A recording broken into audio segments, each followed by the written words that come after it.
এবারে আমরা লক্ষ্য করি 4 নং রম্বস। এটা একটি চতুর্ভুজেরই ধরন।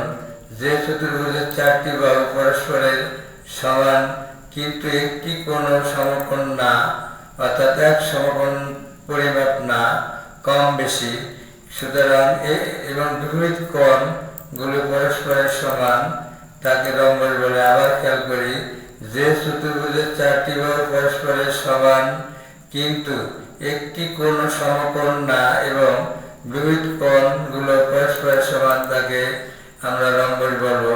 লক্ষ্য করি, এ বি সমান বিসি সমান সিডি সমান এডি, 4টি বাহু পরস্পর সমান কিন্তু লক্ষ্য করি একটি কোণ সমকোণ নয়। এই কোণটি এক সমকোণের অপেক্ষা ছোট এবং সি কোণটি এক সমকোণের অপেক্ষা ছোট, কিন্তু এ কোণ বিপরীত সি কোণ সমান।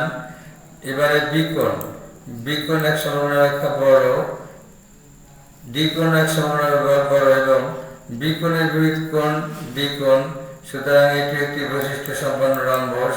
এবারে আমরা ট্রাপিজিয়াম সম্পর্কে আলোচনা করব। যে চতুর্ভুজের এক জোড়া সম্মুখ বাহু পরস্পরের সমান্তরাল কিন্তু অপর জোড়া অসমান্তরাল অর্থাৎ সমান্তরাল না, তাকে ট্রাপিজিয়াম বলে। আবার আমি বলছি, যে চতুর্ভুজের এক জোড়া সম্মুখ বাহু পরস্পরের সমান্তরাল কিন্তু অপর জোড়া সমান্তরাল না অর্থাৎ অসমান্তরাল, তাকে ট্রাপিজিয়াম বলে। লক্ষ্য করে চিত্রটি, এ বি সিডি একটি ট্রাপিজিয়াম যার এ বি সমান্তরাল সিডি, এ বি সমান্তরাল সিডি, এ বি এর সম্মুখ বাহু সিডি, সিডি এর সম্মুখ বাহু এ বি, এরা পরস্পরের সমান্তরাল। অপর জোড়া বিসি অসমান্তরাল এডি, এরা পরস্পরের সম্মুখ কিন্তু সমান্তরাল না, সুতরাং এ বি সি ডি একটি ট্রাপিজিয়াম। এবারে ঘুড়ি, চতুর্ভুজের শেষ প্রকারভেদ ধরন ঘুড়ি।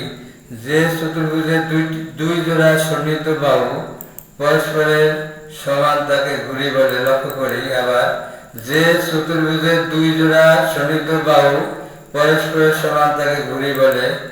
এ বি সি ডি একটি ঘুড়ি যার সন্নিহিত বাহু বিসি সমান সন্নিহিত বাহু সিডি, সাদা রং দ্বারা একে শনাক্ত করা হয়েছে, বোঝানো হয়েছে, এবং অপর জোড়া এ বি সমান এডি লাল রঙের দ্বারা একে বোঝানো হয়েছে।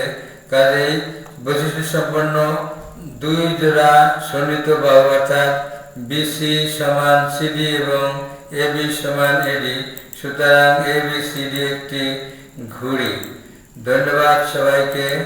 যে যেখানে আছো শিক্ষার্থীরা, ভালো থাকো। এই করোনাকালীন অবস্থায় যেহেতু শ্রেণীকক্ষে ক্লাসের পরিমাণ কম হয়, প্রত্যেকদিন তোমাদের অনেকেরই হয় না, কাজে বাড়িতে বসে এই পাঠটি মনোযোগ সহকারে